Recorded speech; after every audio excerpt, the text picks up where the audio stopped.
So good afternoon.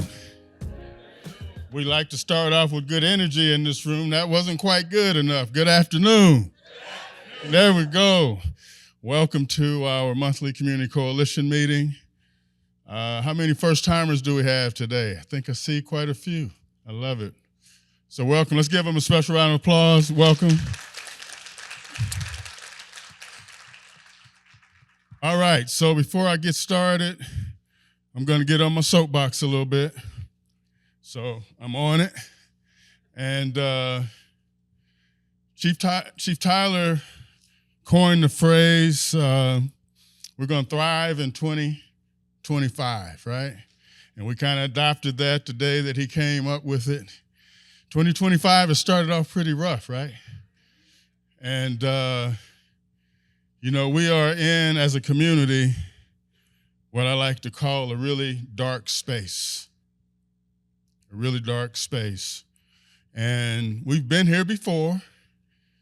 There's always the ebb and flows of society, community, and we aren't immune from that here in Champaign County. That's why we have our community coalition. And so I'm so thankful and grateful that all of you are here. The answers are here in this room. How we solve our challenges and our issues are together. And so this is kind of, I remember in 2015, when we really started to see the rise in our community gun violence. And you know what we did then? We came together as a community through this coalition to look at and address all of the issues around gun violence. Not one side, not just police, not just community, not the formerly incarcerated population, not the lack of jobs, not the lack of opportunity that we have here in our community. We came together as a community to not let what we didn't have drive us versus what we did have in place. And I want us thinking about all of that as we address these tough, challenging issues that we have. So the only way you come out of the darkness is through light, right? On the other side of darkness is light. We can't solve this with individual approaches. So by thinking I can solve it, it's on me to do, it doesn't work that way. It works with all of us coming together to address these issues. The latest time we saw community crisis on every level was during the pandemic, just a few years ago. I don't know if you all remember, we were having our community coalition meetings. We were having 250 to 300 people in our Zoom calls, talking about how we come together. There were haters, there were people on the outside, being critical of the coalition. Coalition doesn't do nothing, right? But we just kept our heads down and kept doing the work. So as we approach today, like I said, the tone, tenor of our community right now is not reflective of who we are. And I want us all to take some ownership with that, right? Because again, we, as community leadership, are the ones that's gonna make and create the change that we have to do to address these tough, real, complex, challenging issues. Obviously, losing a 7-year-old should impact us all. We should be outraged. Should be out of our minds with this is unacceptable, right? As a community, for all of us. We all have a responsibility in the solution, though. And we can't do that by pointing fingers, being critical of each other. So I want us to be aware of how we're addressing each other, how we're approaching these issues, these subjects, these topics. I want us to be conscious of not letting social media be the only place you're getting information. You owe it to be studied, to research, to learn what the issues are and the complexities of them. So we can make it happen. We can do this as a community. So I got 5 things that are to take from the coalition meeting today. Like I said, I'm so thankful that you are here. We come together as a community through this space. We all have a difference of opinion. We all have different perspective. We all believe we know it all, right? But it don't work until we come together as a community. And like I said, if it's gonna happen, it's gonna happen from those of us that are here in this room and many that are not in this room, ready to roll up their sleeves and do the work. We can't let the folks drive us that are just being critical, that are just throwing salt, right? We can't let those be the driver on how we communicate, react, respond to one another. So the 5 things that I want you to take from today's Community Coalition meeting. 1, I don't want to hear anymore. I don't want us to think about, act, and address things from an I perspective, a me perspective. There's just too much of that right now. Me, me, me, me. I, right? This thing, again, doesn't get, these things, these issues don't get addressed until we say we and our. I want you to say, what can I do to extend my hand to the person I'm in disagreement with, the person that I've lost confidence in, the person I've got a beef with? I want you to say, I can be the bigger person and extend my hand to say, hey, we need to talk. We need to address these issues. I didn't like what you said, but let's talk about it, right? I don't question the heart of very many people, right? I believe we're all doing the best we can. We're all rolling up our sleeves. We're trying to address them, but we're not doing it in a collaborative, approachable, challenging, having those tough, difficult conversations. All right. We're not going to let, I said this briefly, we're not going to let social media be our drivers. All of us in leadership positions here are getting attacked, are getting told what we don't do or what we haven't done. None of us are immune from it. So it might not be you today, it's going to be you tomorrow, right? So we all have to understand that the pressure is high on all of us. And I'm not immune from it too, to look sometimes at social media and see how I'm getting attacked and told what I haven't done or whatever those things are, right? And you want to react and you want to respond, but you can't operate from that place. I want you to think about, I can be the voice, we can be the voice of change. Think about that. We can make the change necessary that has to happen. And then finally, just the 5th thing is, what can we do? What can we do to address that? All of these things are not new. They may be more complex than they've ever historically been, but we can change. I don't want to hear what we can't do. I don't want to hear what we don't have the money to do. I don't want to hear that I'm overworked and overextended and I'm tired. We can't take that approach if we're going to address these issues. So I'm jumping off my soapbox. And I do want to do a moment of silence for little DJ. I hope we allow this baby's death to be the catalyst to make us say, it's not about me and it's not about my agenda, it's about us as a community. So let's do a moment of silence for DJ.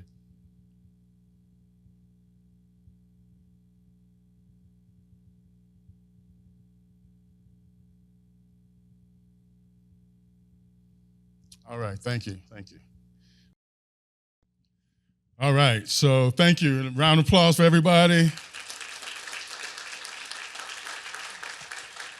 Let's you guys know I love when our students are here, so another round of applause for our students that are here.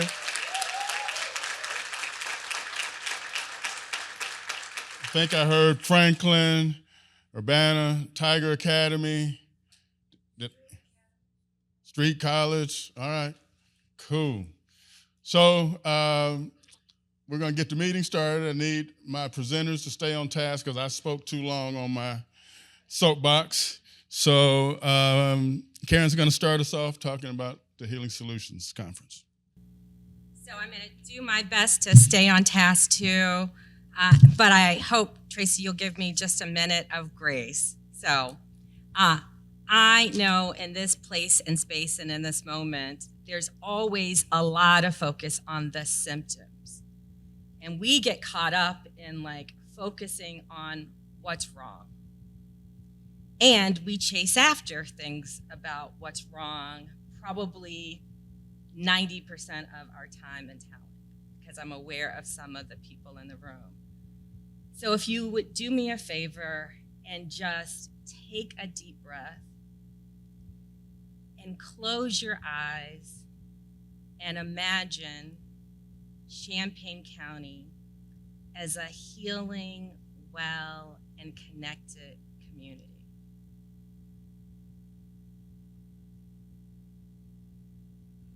And if you can think about what would it feel like, what would it look like, what would it need, what would it need for you, and ideally it's more than just a bunch of programs and services.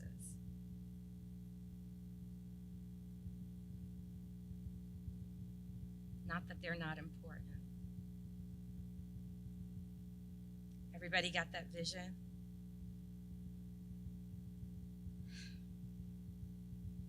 So the idea behind the Healing Communities Summit has been a part of what we've been dreaming about in the coalition probably since its inception. The Little Trauma Informed Care Working Group has been chugging along to think about what this might be like neighborhood by neighborhood. And this is a moment where it feels like it might be helpful for many of us to come together to do some of this imagining. Because if we cannot imagine it, we can't achieve it. And so what is planned is a 2-day event. Day one, and we promise you it will not feel like a conference. So day one is an interactive day where people who have ideas, and if you're one of those who's sitting out there who hasn't submitted a proposal, if you have 10 minutes to share, 15 minutes to share, a video to share about your vision about making Champaign County a healing and well community, we want to hear from you, and we want to talk together around creating these visions. So it will be action-oriented and forward-thinking, and we will be asking you to make commitments to work together collaboratively. And then day two is really our focus on one, many times the community is asked to come out and say, tell us what you think. And if you're like me, I'm tired of saying that. So we thought rather than do a classical tell us what you think, one, we want to really hear about what we have, and Carmen, shout out, has come up with this great interactive kind of game where we're going to sort of figure out what we have, what people can imagine as needed, and what could be. And then we're going to close out with a fun, wellness, resiliency resource fair, but not in your classical way. Everything's going to be interactive. So if you're in human services, you'll love it. And if you're somebody who's in the community and wants to connect with how to do a good massage and how to do yoga, and we'll have both a quiet room and an interactive space, all of this is free. And it really is designed to pour into you so that we can be intentional about moving forward.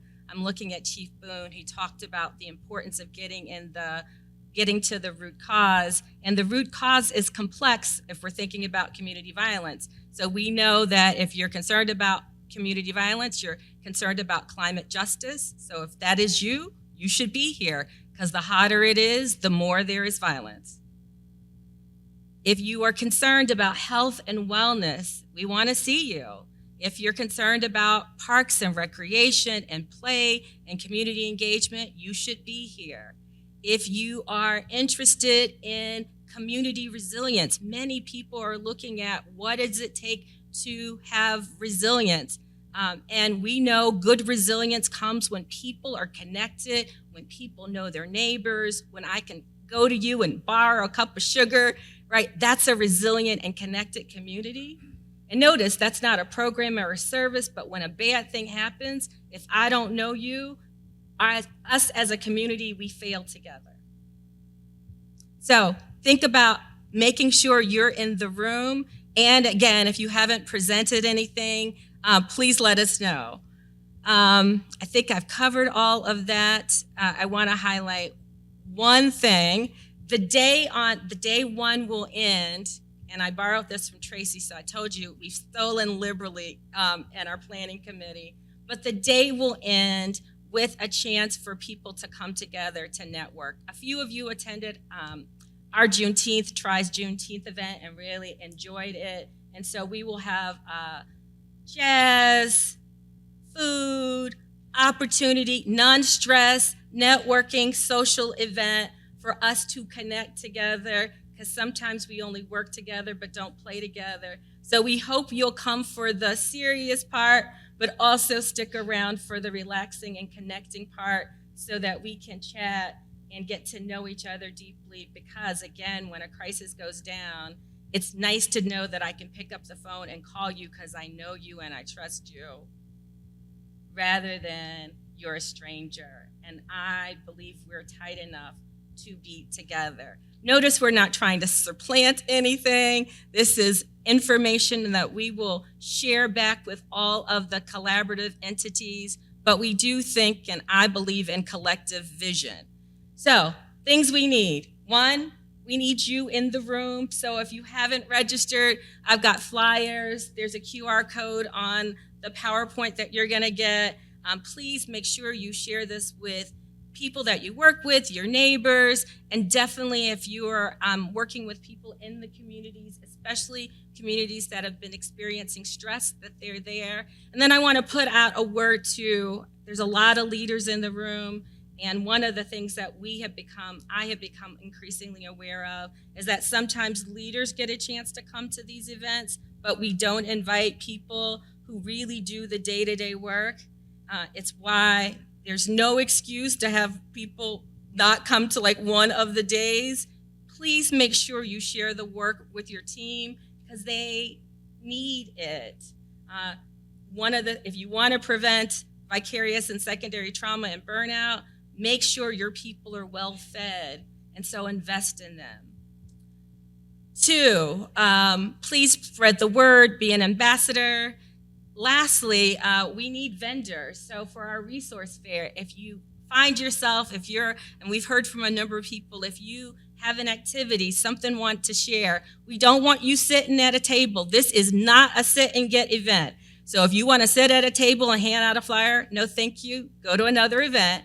If you can think about an activity, something that you can share, something that helps people understand wellness and resiliency and community building, we want you in the room.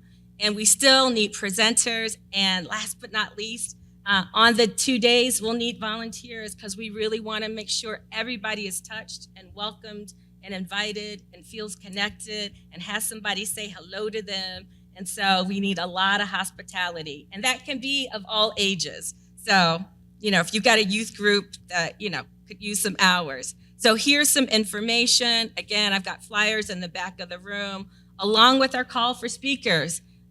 You don't have to be a master presenter. Remember, this is not performative.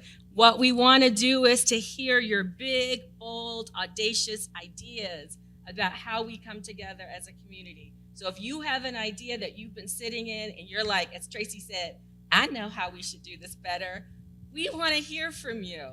And you could do it as a poster, you could do it as a video, you could do a 10-minute TED Talk. If you've ever seen a TED Talk and you thought, that could be me, we want you in the room because we want this for us and by us. I think I'm all done. Oh, partners, I need Matt shout outs. These are all the people who've been involved in the planning. We're pretty well resourced. We could definitely use more resources for the community day, but we think if you're at a table handing out stuff, that'll be cute. And we have some other partners on the horizon. I've been really pleased with how many people have reached out to participate. I see a hand. My last little pitch is, as Tracy always says and Tri always says, that we always remember that it takes a village to heal. And we get sick together and we get well together. So let's be well together. All right. Our friends from New American Welcome Center are here. Come on up, please. Good afternoon again. Hi, everyone. Hi, thank you. Hello. So again, my name is Aquia, and I'm with Ricardo, and we're with the New American Welcome Center. Can you hear me okay? Okay, good. So we're going to briefly talk about the services that we provide at the New American Welcome Center and what we are doing in light of the various changes that are coming or have come due to the change of the presidential administration. So I'll speak briefly, and then Ricardo, of course, will join me too, and he has some things that he will pass out. So in terms of what we are able to provide at the New American Welcome Center, our mission is focused on supporting immigrants in their journeys to thriving and flourishing in Champaign County.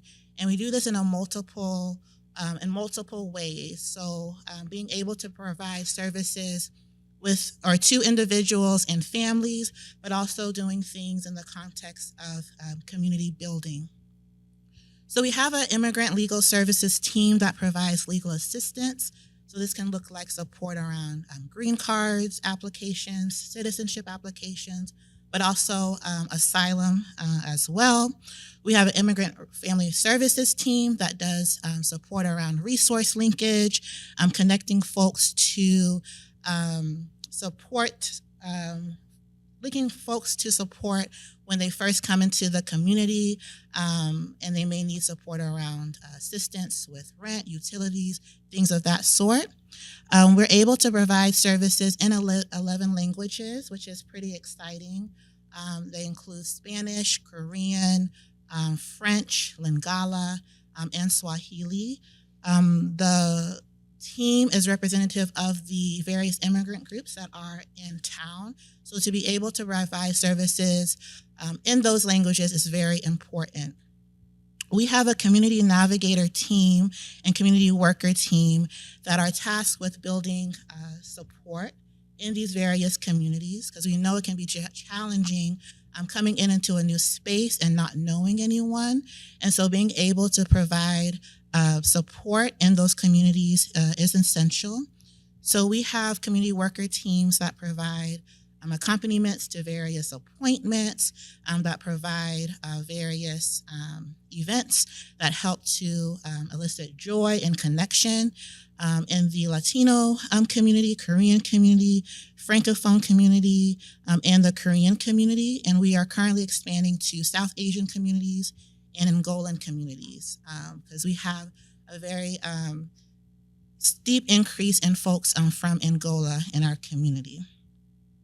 So in light of what's happening with the presidential administration change, this highlights the importance of how immigration is an issue that affects everyone, no matter their race, their ethnicity, their background, gender, sexual orientation. This is a social issue that impacts everyone. And so as we think about how to support individuals in this context of fear and uncertainty, we're really trying to get information out there so that you are best equipped to be able to support your clients in the context of anti-immigrant sentiment. So one of the things that we are doing in terms of providing support to not only our clients, but also in the to community partners is through Know Your Rights workshops and emergency preparedness plans. Ricardo, would you like to talk more about that? And this is one tool that is used to be able to, one, help folks know what their rights are, but also for folks who are not necessarily at risk of deportation to be able to understand what those rights are and how they can share that with their neighbors, their coworkers, various community members, so that they can best advocate as well. And if you follow immigration in the news, one of the things that I consider as a win is that ICE, folks who work for immigration enforcement, have been very frustrated at Illinois because they say that too many folks know their rights. So what we are doing, yes. So what we are doing in collaboration with our community partners is really working. And so we really invite you to work with us in being able to learn more about those rights. As you work with a number of individuals, a number of families, again, this is an issue that impacts all of us because immigration sees no bounds. So Ricardo, you can share more. We're trying to keep it on time. Hi, everyone. I must say, this group, for me, I hadn't been here for a while, Tracy, and I'm sorry. But this is community. I mean, every aspect, the people that are interested in making a change are here, and I am thankful to be able to be in front of you. Unfortunately, and I'm going to narrow myself to 2 points, you've seen what's coming out of Washington. Every few days, we get a new category of people that are affected and that live here, whether it's the Venezuelans being cut off from a status, no more refugees, the refugee center is hurting. There's all kinds of announcements that if they aren't applicable yet, they instill fear. And so the first part that you should know is that we are being most affected, not by the actions up above, but by the fear that people are feeling. And therefore, according to the calls we get, ICE has been in Rantoul, ICE has been in Arcola, ICE has been in Champaign schools, at the Walmart. ICE has been in so many places, and yet, as far as we know, ICE has not been here to look for a group of people anywhere in our county. We have 2 instances in which there might have been someone taken, but as I was talking to an immigrant this week, a couple of days ago, and she says, they've always come. They take one person. They do that as what they do. It's their job. So, not to minimize it, but that happens. But in this era of national news, we end up with a lot of calls with kids in Urbana. In one of the schools 2 weeks ago, 100 kids didn't show. Yeah, it's a lot. The effect in the schools, in the classrooms is major. And unfortunately, we can't erase all that fear. We can educate. The little red card that you got, that little red card is the last resort for somebody who's been approached by ICE or actually by law enforcement of any kind. It's 4th and 5th Amendment rights that we're trying to teach the people through Know Your Rights. We have another section called Family Preparedness Plan, and in fact, tonight we're having another one in the cards that you got here, and we will pass this one around so you can scan in whatever language you want. You want to hand it over so it circulates. So that's the first one. We are battling with that fear because unfortunately it's too real for many of our residents. There's over 25,000 foreign-born in our county. It's a significant part of our neighbors. Second, and this is good news that I think not enough people noticed. On the 15th of January, the chiefs of police of the area, and I know you were busy, but we had University of Illinois, we have Chief of Urbana, Chief of Champaign, the sheriff, and we had the lead counsel of the city of Champaign explaining what the Trust Act is. In brief, law enforcement is not only not encouraged, is barred from cooperating with ICE on paper or physically. They are not allowed to house detainees, people that ICE picks up nowhere in Illinois. They are not allowed to ask and act on somebody because of their immigration status. That is, if someone is doing something criminal, they follow the regular procedures, but not only on immigration. In short, the Trust Act makes this state, the whole state, what the administration would call a sanctuary state. And that's why Chicago and the state are being sued by the White House folks. To end the 15th of January, and I follow national, there has not been a place where the chiefs of police, law enforcement county, come out and explain to people their rights and gather agencies such as yours to teach and to say, we will follow the state law, and the state law protects immigrants. And let me tell you, that is a power. There is, I just couldn't think of it. This is probably one of the safest places in the United States when it comes to be against that administration. Dictates, I was going to say something else. Really, we have the state, we have the county, we have the cities, we have the local law enforcement. It's a very good place to be, but we have to sustain it, and we are here to help you teach your groups and teach the clients that you have. Thank you very much for your time.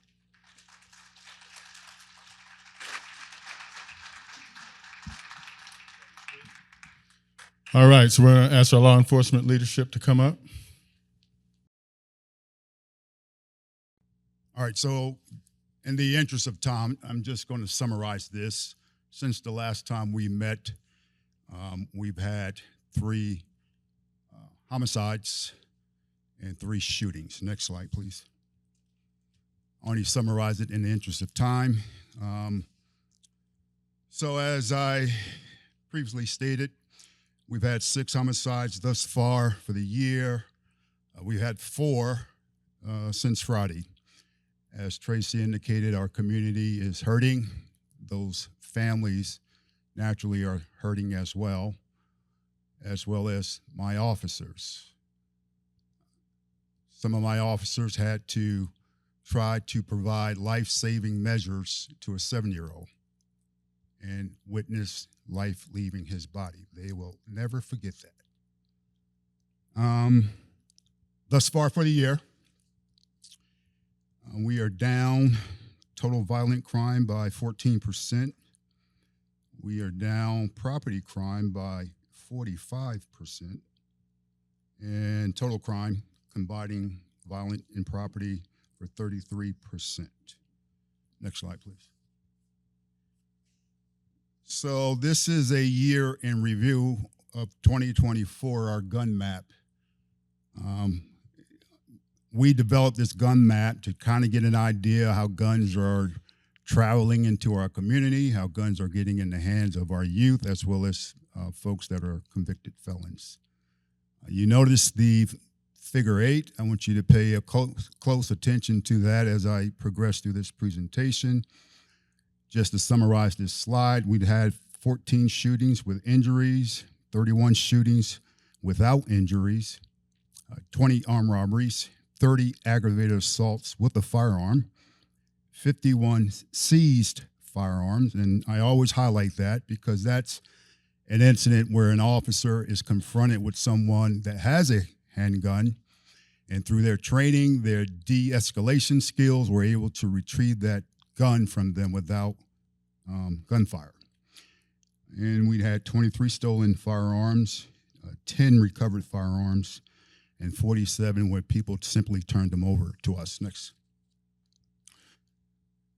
I want to again bring your attention to the red circles as I progress through this. You'll see the crime density does not really move out of those 2 circles. So year-to-date violent crime, that's simply January 1 to present date. We've had 6 homicides, 4 non-fatal shootings, 1 robbery, 31 domestic battery, 27 batteries, 7 assault with intimidation. Next slide, please. Again, as you notice the figure 8, this is year-to-date property crime. That's simply January 1 to present date. We've had 5 residential burglaries, 4 motor vehicle thefts, 1 burglary, 4 motor vehicle stolen cars, 28 thefts, and 24 retail theft. So I want to go back 5 years.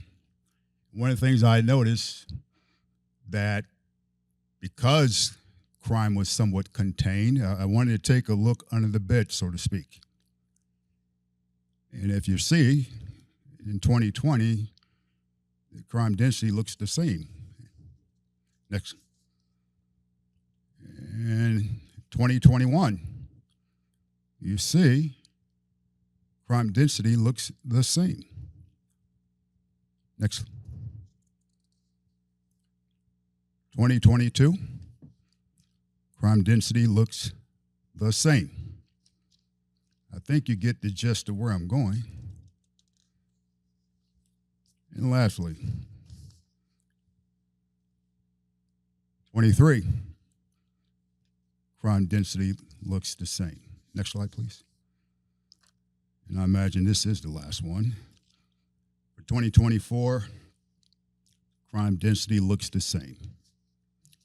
What you want to see, based on activity as a collective, law enforcement, nonprofit, for-profit, church, et cetera, we need to do intervention within those circles. What you want to see is displacement or those hot spots going away. What we have been doing is from a good heart. Everybody in here is doing the best they can with the resources that we have. I'm a data guy. I know I talk data all the time, but the data is the data. This isn't Chief Boone. This is the data, saying that we need to try to do something different. I can guarantee you if I went back to 5 more years, it will look the same. Now, when crime is positioned that way, there have been decisions and policies and procedures made. Sorry, folks, that's just the way it is. Made for things to operate and contain in certain spaces. That didn't say folks that live in these spaces are bad people. It simply say they are struggling. They need help. They need resources. We need to be surgical in our efforts so that, and I say surgical in the sense of being narrow in scope. Last time I used that word, somebody said I was being militaristic. Anyway, next slide, please. I want to highlight a new process that I provided my crime and intel analysts to start doing throughout the county.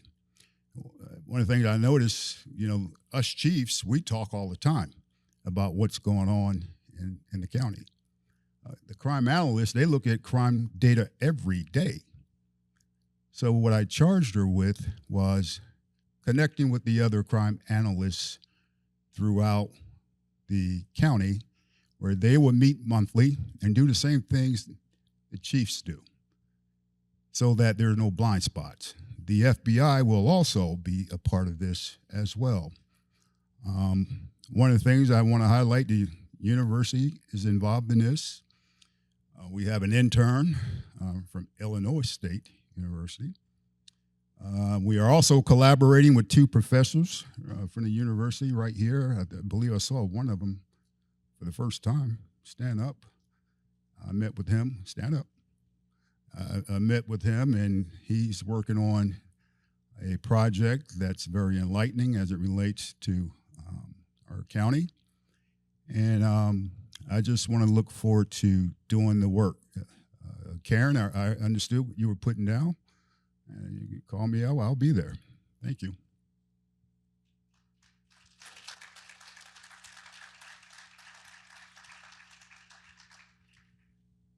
Well, Larry, and to the entire Urbana community, I am so sorry for what you all been going through. Champaign police, we've been there, and it's not fun. We're going to continue to pray for Urbana Police Department, the community, know that Champaign got your back. I just want to start out by thanking a lot of folks in the room. First, we have been working very hard with Unit 4. We've been doing some school reading of first and second graders, and it's been a wonderful thing. I didn't realize some of those books were as hard as they were until I started reading them, but they're not Dr. Seuss anymore. I want to also thank President Minnie Pearson. She reached out to the Champaign Police. We were able to read for the Black Man Read event at Garden Hill School. Again, I had a girl just held my hand the whole time. And if you don't know, I want to be a grandpa so bad I don't know what to do. And also, NAACP, I want to thank you for inviting me to the AXO presentation. We have some very, very talented community members, and especially our young folks. We have some leaders that are coming up in Champaign-Urbana community. So thank you all for that, and thank you for Unit 4 for always working with the Champaign Police. We had a career event there. We had a lot of young students that are interested in law enforcement. And we have a Police Explorer program. I hired one of my Police Explorers last year at the age of 20. He turned 21 in the academy, and I'm hiring another one. So if you know anyone that's interested in police exploring, and we can get them in police exploring, and we can get them started at the age of 21 with a $78,000 pay increase so they can get off of your insurance. I also got an opportunity to join the other police chiefs at the UIUC Quarterly Student Affair Lunch Brunch. Amazing opportunity. Again, the minds of our young people in this community, I cannot wait till they're running the country. We are in really great shape with the young talent, so I really feel that way. I did have one disturbing incident. It was an adult. I was entering a building, and one of the adults said, "See, there go the police right there. I told you he was going to come and arrest you." So that's a stupid person, okay? And that's called conforming, right? We are struggling, especially this was with Black and brown kids. We are not out of the weeds when it comes to police relationships in the Black and brown community. So if you see an adult say that, like I called him that day, I just called him flat out stupid, okay? And I had to explain to the kids why the adult was wrong, and I was not really happy. Wasn't happy to do that. Since this time since we met on the 8th. On the 9th, we also had a homicide of an 18-year-old. The young man that was taken from our community, his name is Nicholas Griffin. He was shot in the 1900 block of Cynthia Drive. County Sheriff, you was the first there. Thank you so much. They tried all type of life-saving measures. We got him to the hospital, but he died from gunfire at the hospital. That is an active case. There is a $5,000 reward for any type of information. Remember to use Champaign Crime Stoppers. The number is 217-351-4545, 217-351-4545. We want justice for Nicholas Griffin, and please help us get justice. Now, as you know, I have no idea what goes on in CU when there's snow on the ground, but people speed up.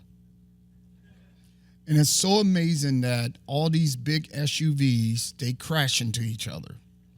So I'm asking you all to slow down. It's snow.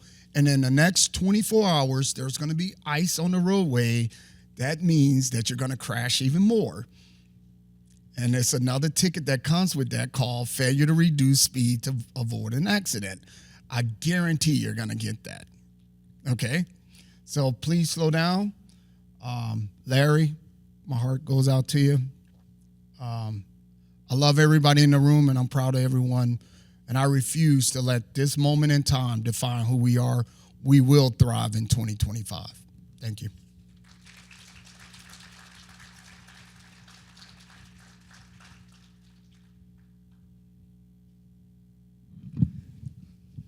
I'm not sure how I always have to follow these two, but I never have much to say, so mine will be quick. So as far as in the county, shootings, we ourselves have not had any in our jurisdiction. Like Chief Tyler mentioned, we have assisted the other agencies with what they've been doing, but our big thing is, like Chief Tyler was mentioning with driving, we did have 2 fatal accidents within 2 weeks, and both of those fatals involved the person not wearing a seatbelt. So we please ask you to wear your seatbelt. We are going to start doing some enforcement with seatbelt and reminding people that it'll save your life and that you need to wear your seatbelt. So that's all I have. So.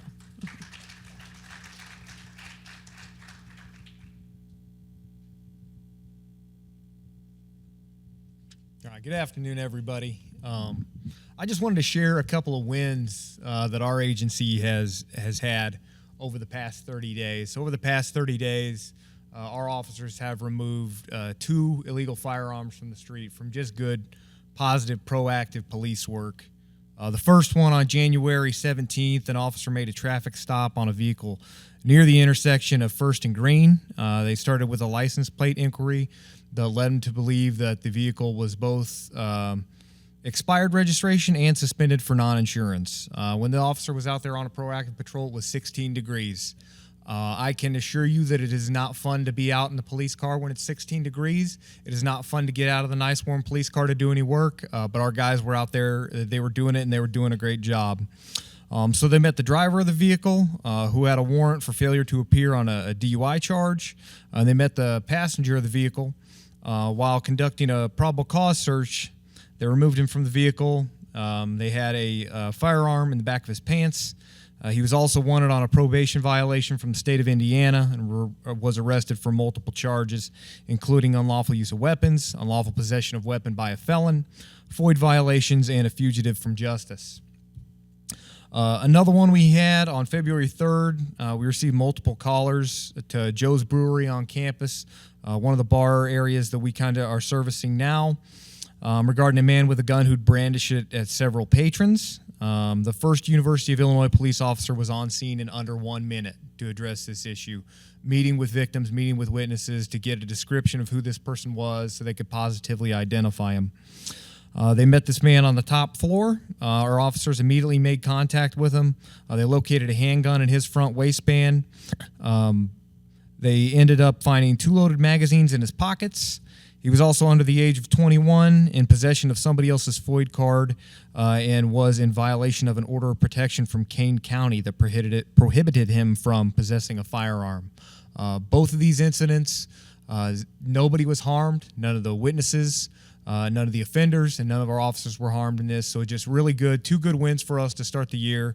So I wanted to bring that in light of all the news that we had. We're out there, we're still doing good work, we're doing the best that we can, and we're happy to be out there and provide the service that we can for everybody. Thanks.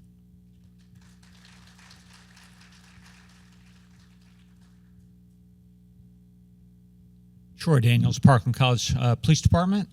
I echo Chief Tyler's words, Chief Boone. Our thoughts and prayers are with all those that love that child, your city, and pray that the officers that respond to that scene and all the scenes around the county have the strength for what they see and what they endure, also to give them strength to keep providing the service that they provide. So thoughts are with you, sir. Some good news, countywide, Northwestern School of Staff and Command finally ended at Parkland College. We had command officers throughout Champaign County that graduated. This was a 10-week school that provided them advanced concepts for command for our lieutenants, deputy chiefs, and I think there might have been a chief in there, or at least there was a chief deputy in there, that's for sure.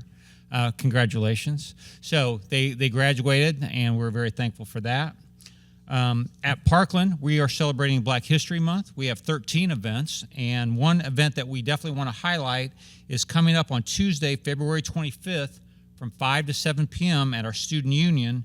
We're going to have a celebration of the Brown versus Board of Education 70th anniversary. that decision. There's going to be a panel discussion of the impact on our community, the nation, and on the lives of the panelists.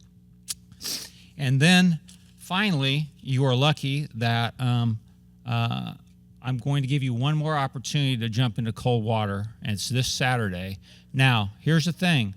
There are firefighters in wetsuits, so if for some reason you go under and you don't come back up, they'll fish you out. We've got medical personnel nearby, and it's supposed to be snowing. I mean, you get all those things for free. All you got to do is just jump in with us. And if you can't be there, you can help support either the Parkland Popo and crew or any of the police departments that are taking part. You can look that up on Google. Muhammad Polar Plunge for Special Olympics. Special Olympics is very dear to police officers throughout our area. We work together on that. There's like 20,000 athletes throughout Illinois, and we raise lots of money to help provide this valuable service to these young people. So any help that you could give would be much appreciated. Take care.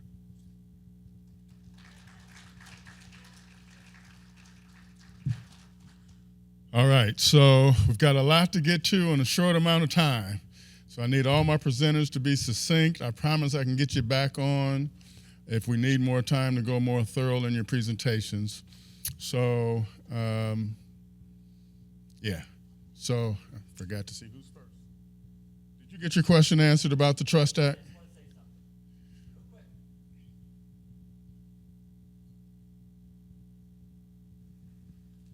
I just want to thank all 5 of our law enforcement agencies for supporting the Trust Act. You know that old poem about I'm an old white guy, and when they came for the immigrants, I didn't say anything. And then they came for the LGBTQ people, and I didn't say anything. And they came for the black people, and I didn't say anything. And then I was alone when they came for me. Observing the Trust Act unites us all. We are all one, and we need to really support that. And I thank the law enforcement people who do that. All right, Jay, come on, brother. Update us, please, on work you're doing.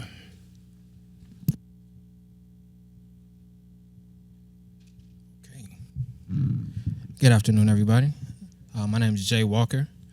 I work with Street College, formerly known as STEAM Genius. I had the opportunity to make my first Champaign County Coalition meeting at the last meeting. And through getting to meet some of you, I realized that a lot of people didn't realize that we were still active in the community after Dr. Patterson's passing. So we wanted to take this opportunity to give you guys an update as to what we've been doing in the last year. There we go. All right, so Dr. Patterson was the visionary behind Street College. His mission was to empower youth through hands-on learning and innovation, and he developed the Ghetto Genius philosophy, advocating for culturally relevant education. What we do at Street College is introduce STEM concepts through the lens of hip-hop in both Champaign and Urbana. We connect with pretty much every school in the area, starting at kindergarten and up. We've created a lot of impact, and I'll share that with you guys. Since Dr. Patterson's passing, Street College has continued expanding our work, his work. Programs follow the Street Inquiry Design Cycle, a hands-on learning framework. We focus on education, community engagement, and skill building. In designing a project, it is necessary to conduct research. When a Ghetto Genius builds their first project, they begin with an investigation of the history of the product that they are trying to build. The Ghetto Genius philosophy is something that Doc spent a lot of time developing. We actually have that entire manifesto in a hard copy that we've brought here today that you guys can pick up in the back. To show the true genius of these kids, we got kids 10 years old and younger working on these things in groups. Once we get everything completed, I think they're gonna have a huge sense of accomplishment.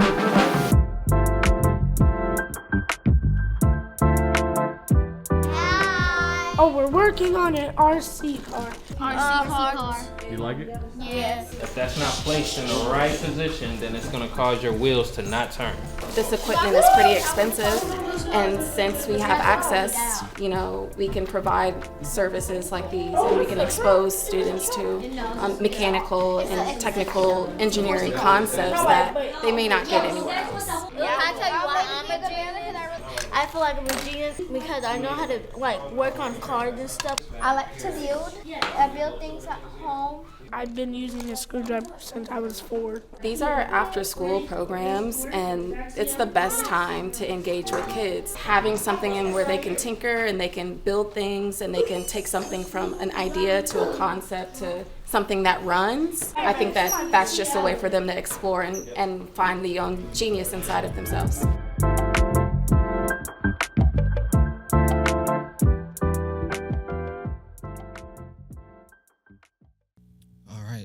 So our programs and initiatives since April 2024 has been what we call the Loving You Tour, which is essentially a gathering of all the young minds, all the young geniuses in assembly format at all of the elementary schools and other locations. And we present them with RC cars, drones, and robotics, different STEM concepts to get them excited about studying these things in the future. We also have Eat, Build, and Race, which is hands-on learning with RC cars, drones, and engineering kits. So they get to reverse engineer these things. They take them apart, put them back together, and learn exactly how these things operate. We also introduced the Street Musicology 101 course, which we started teaching at the Communiversity Center in Lincoln Square in Urbana. And we also did a semester at the Don Moyer Boys and Girls Club, where we had several students take part in that. We also have Intro to DJing, which is something that Dr. Patterson was extremely passionate about. And this course is a hands-on exploration of street DJing and practice in hip-hop and other musical traditions. These are all courses that students in the area are very interested in, and they're having a lot of fun developing these skills. In 2024, we impacted a total of 29 sites, and in that 29 sites, we engaged with over 7,000 students. Thank you.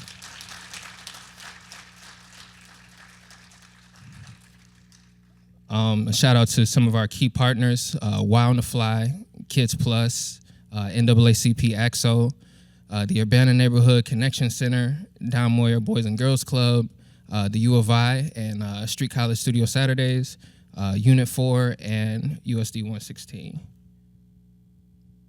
This is an example of what the Loving You Tour looks like at an elementary school. Gonna do what I call dazzling the kids with the Gorgon right here. We're gonna show them how fast it goes. This is the pre and post assessment. We test on certain things that they might know if they've heard of an RC car, if they've ever driven an RC car, if they've built an RC car. Typically, those answers are no, but through our program, at the end, those answers are gonna be yes.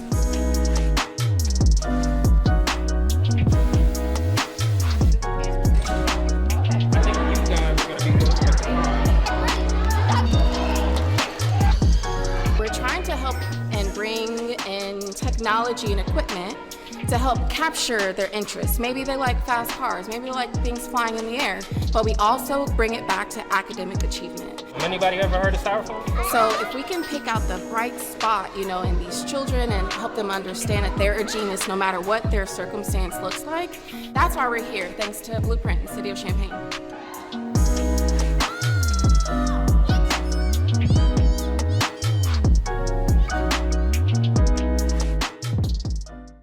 That's an example of some of the work we were able to do. Under the different grants that we work with, such as the Blueprint grant. Here's one success story with one of our students from Urbana.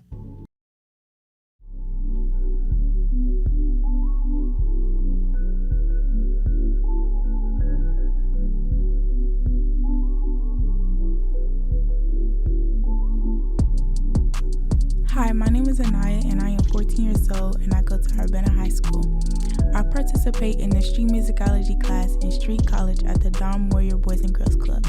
What I learned during the course is how to put the type of music I listen to into my own beats and thinking about how I want it to sound like.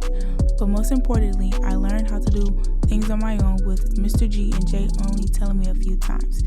And with them teaching me, I really hope more students will participate so they can receive the knowledge and the mentorship we did this semester, especially if they really love music and know how to be creative.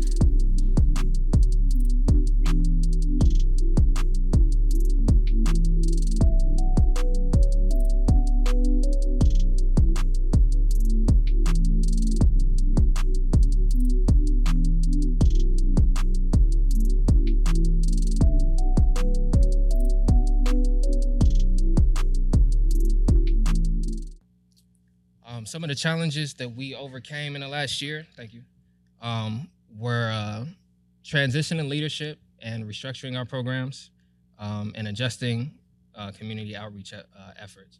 How we adapted to what we were dealing with was group therapy, strengthened our community partnerships, focused on sustainability and grant opportunities, and we expanded our hands-on learning approach. The future vision for Street College is upcoming programs and expansions. We have new courses and workshops coming, larger outreach with Urbana and Champaign youth, strengthening our ties with local schools, libraries, and organizations. We're also introducing Street College Media 101, which will be a podcasting course, media production, storytelling, and content creation. New partnerships. We just partnered with Scouting America, so we'll be helping students get their merit badges in music and in videography. We also just partnered with the Juvenile Detention Center, bringing music and STEM concepts to the scholars that are inside of there. We also could use the community's help by you guys, advocating for us and speaking on our impact. And you can connect us with other STEM professionals. That's pretty much all we have for you. Thank you.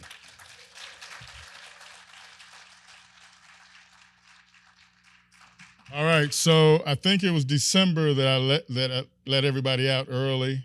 So I want my 15 minutes back. So if you could stay for 15 minutes today, I believe we can get everybody in.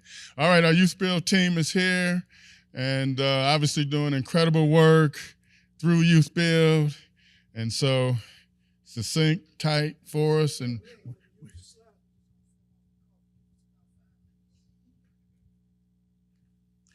good afternoon, everybody. To start off with, I definitely have to say thanks to the city of Champaign and the city of Urbana for supporting our Youth Build program. So I wanted to give you guys a shout out and that we are always here and ready to help with the young people in our community through the work that we do. So my name is Siobhan Myrick. I'm Director of Youth Build for the Housing Authority of Champaign County. And I'm here with Joby Taylor, and he is our Recruitment and Outreach Coordinator. All right. So why Youth Build? The Housing Authority looked in the community and we tried to see what's the reason that would make this a match for us. So with the low high school graduation rates, $100 million in real estate development, and lack of minority participation in the trades, we thought that Youth Build would be a good fit to bring to our community. What is Youth Build? Youth Build is a comprehensive youth development program. We serve students ages 16 to 24 who are high school dropouts or otherwise disconnected youth populations. And we focus on education, leadership, service, community service, and most importantly, development of affordable housing. A little bit about our demographics from our program. We have served over, have enrolled over 235 students, 223 which have successfully completed our program. 116 boys, 107 girls, 195 are African American, 14 white, 13 Hispanic, 1 Asian American. 222 are low income, 170 from Champaign, 53 from Urbana, and 168 of our participants went to college or are working in the trades or some other type of employment.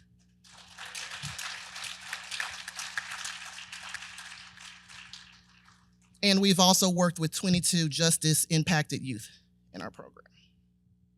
Okay, So what makes the young people come to our program, they receive an incentive. So they get $80 a week for attendance, $50 per high school credit that they earn, and then $100 per certification, and then also each module that they do in the NCCR, which is a construction certification, they'll get $100 for that. And so on top of that, we also offer OSHA 10, flaggers, forklift, first aid and CPR, and pretty much anything that can grab their attention. Okay, our program is 6 months, so we do 2 cohorts a year. Classes are Monday through Fridays from 9 to 3, and prior to each cohort that we do what's called mental toughness, just to see if the students are fit for our program and vice versa. And it's usually about 2 weeks, depends on how many students that we have come through. We usually have about 100 applicants, so a very long wait list for our program, half of which are usually invited to mental toughness, and then about 20 to 25 accepted, depending on where we are in our grant cycle. So 50% education, that's a high school diploma, 40% is that hands-on learning, the construction certifications, things of that nature, and then 10% is the leadership development, community service, and things like that. Okay, so our students earn their high school diploma through Penn Foster, which is our online partner. It should be updated to say that it's 21 credits to graduate our program, and we just offer on-site tutoring and support to help the students to get through. We've also worked on construction, so we've done 8 renovations since 2020. We have 2 planned for 2025, and a ground up build through construction with partnership with Habitat for Humanity, and then also working on one of the Housing Authority sites. Pictures. I'm gonna kind of take this mic out. These are just a few pictures of what the students did. So they did a mock house right here. The students built benches, park benches, and picnic tables where we had somebody came and they purchased those items, and we put the money back into the program. And then the kids be excited to learn how to read a tape measure, so you can see they want to see how tall he was with the tape measure. Next slide. Here we do college visits for the kids. So each quarter, we try to do 2 college visits where we take them to a HBCU college and we take them to a traditional university. And these are just some of the students. That was at EIU, and we went to what that is, St. Louis University. Next slide. These are just some more pictures from certifications that they get. So they get a flagger certification, they get forklift. And then the young lady here, we try to encourage them to what their dream job would be. So we do presentations every beginning of the cohort. So this young lady here, had aspirations of being an attorney. So she did a slideshow of being a lawyer. Next slide. We also have a Bright Futures internship program. So the young folks, after they complete the program, they go through each department and they have an intern in each department. So that consists of the Housing Choice Voucher Department, Property Management, Finance, Maintenance, Construction, the executive, and also we just hired a alumni student to work at Youth Build right now. Since our inception, we've had 15 individuals that's been interns. Right now, we have 5 full-time individuals working at the Housing Authority right now. And I'm gonna swing it over to Mr. DJ. How y'all doing? My name is Deshaun. You can call me DJ though. So I'm gonna just really rewind it to the back. So I'm born and raised in Chicago, and like recently a traumatic event happened in my life to where it caused me to move out here to Champaign. So when I moved out here to Champaign, I was lost. I really didn't know what was my next step. I didn't know what to do. So it was I kept hearing about Youth Build, and I talked to a few staff at Youth Build, and they was just telling me come on, but I really didn't know. I was just really lost. So I just went with my best foot forward, went to mental toughness, and it was it took me out of my comfort zone because it got to a point to where I really don't talk to people or nothing like that. But more of the story, it took me out of my comfort zone. It was I was just yeah, I can do this, and I don't know, it made me feel good though. But I made it through mental toughness, and then it was just within me being in You Build, it was just a completely different experience from me being in school. It wasn't when I went in school like a regular school. It was different. It was okay, you just someone that's coming to school. But it was when I went to You Build, it was somebody that opened me with open arms, and they Like, you know, they opened me as if I was family. Like, whatever you need, we here, we got you. And it was like, okay, cool. Like, you know, like, it was just, they gonna pour into you. So it was just like, okay, like, why not? When you got people that, and they show that they support you, and it's like, and they see that they, like, you see that they want to do good in you, it is like, it don't do nothing but motivate you to do more. So it was just like, I kept going through the program, and I got all type of certifications. And then it was just like, it got to the point where after I graduated, like, they helped me, like, even after I graduated, it got to like, now I'm like internship at UBuild. And it was just like, they gonna keep pushing you forward though. And it's just like, it's gonna put you in a position to, like, they gonna pour into you in life, to excel in life, and not to, like, I feel like they the answer to, like, to the community to do better in life, and to get like, remove the poor from the poor, and, like, you know, just pour into it. But that's really all I wanted to say. And I just really want to say, like, while I'm up here, I want to say, I thank all my peers and everybody, like Ms. Siobhan, Ms. Lily, Mr. Joby, Marcel, Ryan, Drew, Mr. Tavares, Ms. Anita, like, everybody. So Marcel, so it's just like, you know, I wouldn't be here if it wasn't for them. They believed in me, and it's like, when you know somebody believe in you, it just make you want to go for it, and it's like, it make you want to do better. But I thank y'all.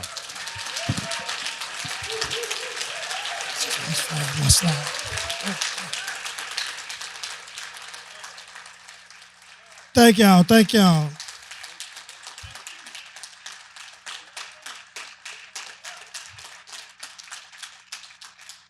So just real quick, we have an informational February 20th at the Housing Authority from 5 to 7 for our next core herb. That's the QR code right there. It can be scanned. You can share. Do you share this with everybody? Share with everybody. Anybody that's interested to come out, make sure they scan the code, because they have to RSVP. We're not opening it up to the public. Thank you. Yeah, just really proud. Great job, DJ. Congrats. We're proud of you, bro. All right, Robert, we're going to just have you talk while Linda's coming up. You're just going to talk about the trail and what's happening. So you get cut a little bit, bro. Hey, y'all. So really, we have a whole presentation and everything, but obviously we're getting cuts. So I'll talk about the reason why we don't want to cut history. Me and Estelle are part of the Experience Champaign Urbana, and we represent the Champaign County African American Heritage Trail, which is an initiative to preserve African American history throughout Champaign County. We are having our first community tour Monday the 17th from 10 to 12. However, it is filled. So if you didn't sign up, you missed your opportunity for this one, but we will have another one in the coming months. But our presentation was really highlighting the importance of preserving history, especially in the times that we're in right now, since we're getting cut short on time, Tracy. But yeah, if when they put it up on the screen, there's a QR code that'll direct you to the website. I would encourage you to check the website out, the events page as well. See, look at that beautiful presentation we have for y'all. But if you scan this will take you to our website and events page. We have multiple events coming up, and the events page is updated weekly. And so stay tuned for more tours in the near future. Estella, do you want to say anything? Blame Tracy, because we had jokes, we had pyrotechnics, everything. Thanks, man. All right. They're doing great work with the trail, right? Okay. I'll skip All right, Miss Linda Gibson. All right, good afternoon, everyone. I will be very quick, mindful of time. I have flyers in the back for the Strong Communities program, as well as a sign-up sheet if any of you all are interested. But just really quickly telling you about this program. This is a new initiative for Champaign and Urbana that is in partnership with the University of Illinois, as well as the Illinois Department of Human Resources and Hate Crimes, as well as Boston Children's Hospital. And our goal in implementing this program is to be able to work with organizations, schools, law enforcement, community mental health centers that are already doing work around community wellness and violence prevention, and helping to provide additional strategies for how we can implement some of the evidence-based practices that have been found to reduce violence prevention and increase mental health awareness and advocacy. So some of the things that we are doing in piloting this project is working with a lot of different organizations and community stakeholders, both in Urbana and Champaign, to be able to kind of take time to see what are you currently doing, what are some of the successes within your organization, and then what are some of the gaps or needs and challenges in helping to facilitate kind of an action plan for what you can do going forward. And so in doing that, we're asking a lot of you that are attending this meeting, as well as some of the other community stakeholders, to take time to meet with us where we can learn about what you're doing, how we can support your individual organizations, and then we're also planning to hold larger visioning sessions in which we can take that information from individual agencies and figure out what are some of the agencies doing that can help to address the needs of other agencies or networks or communities or neighborhoods. And so I'll go to the next slide there. There's a QR code that links to a sign-up form where you can get more information, or if you're interested in us working with your agency or organization, if you would just like more information.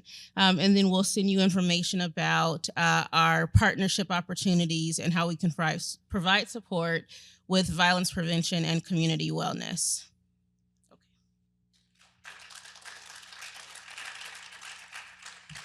So Linda, be glad to have you back and give you a little bit more time. So thank you for staying. Please, please, please, let's not let folks who are not serious about making change and us bringing us together influence what's happening with us. So I hope you hear me. Thank you for all you do for our community. Peace and love to you all, and we'll see you next month.